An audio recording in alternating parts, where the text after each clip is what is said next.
This is going to be a quick review for Errementari, or The Blacksmith and the Devil. This is actually a 2017 release, but Netflix just released it for its October 2018 lineup. This movie is actually based on a folk tale called The Blacksmith and the Devil, or The Blacksmith and the Demon. You guys might be familiar with it because the Brothers Grimm picked this thing up. It's a very old European folk tale, though. The basic gist of it is this. A blacksmith makes a deal with the devil, or a demon, and he ends up trapping or tricking the demon to renege on the deal so the demon can't take his soul. Now, the film has a lot more going on in it, but we still get those basic themes. So this story is set in the 1800s in a small European town a few years after a war.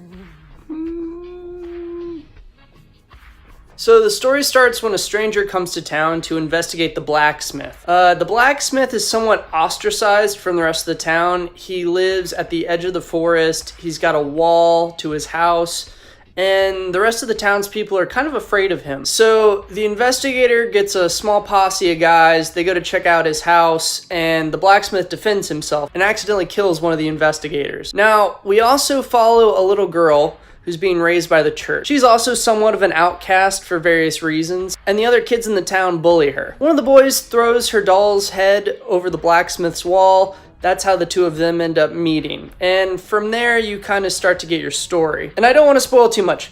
There's a few twists and turns in this movie, but they're all pretty obvious once you start watching. I don't think anyone's going to be very surprised by how this movie goes. Now, the first thing you'll notice about this movie is the visuals. In the town, it's very dark and bleak, a lot of like deep blues type colors. It looks very foreboding and cold.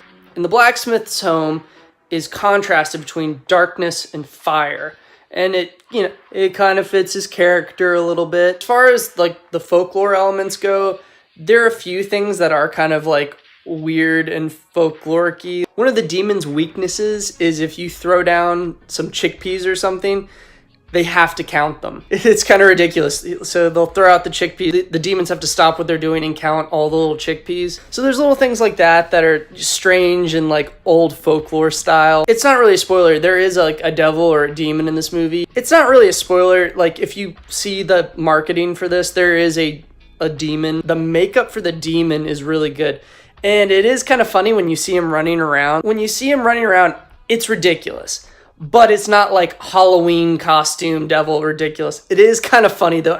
That is kind of the point. The native language of this movie is Basque, which if you have the time, look it up. There's an interesting story behind that language and where it's used in between like Spain and France. But this movie's in Basque. The setting on Netflix is going to be for the dub. Now, I watched it in Basque and I checked out the dub. Like, I kind of went back and looked at several scenes. The dub isn't bad. The dub's actually okay. The little girl's going to be annoying in both languages. Basically, the dub, everyone's going to sound like a deep-voiced American. If you're okay with that, I say go with the dub. I don't mind reading subtitles, though. One of the more interesting themes in this movie is abuse. It's a major theme in the film. You start to see it with some of the townspeople. Like, there's a little boy, and his mom always, like, cracks him on the back of the head. She cracks the husband, too.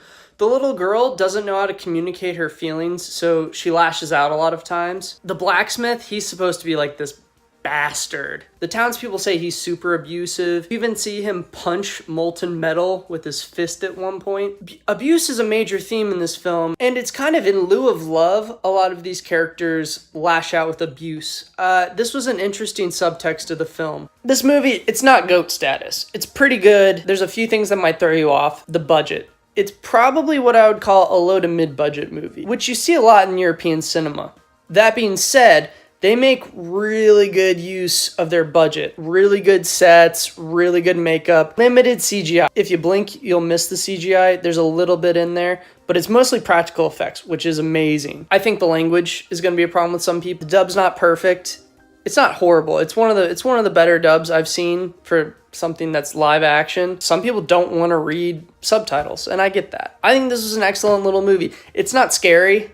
I will say that. For Spooktober, it's not super spooky. I'd give it 2 spooks out of 5. Not super scary. The demons might scare small children, but this isn't a scary movie at all. It's more of a dark fantasy than like a horror movie or a scary movie. But yeah, Errementari, The Blacksmith and the Devil. If you have time, check it out. It's on Netflix. Pretty good little movie.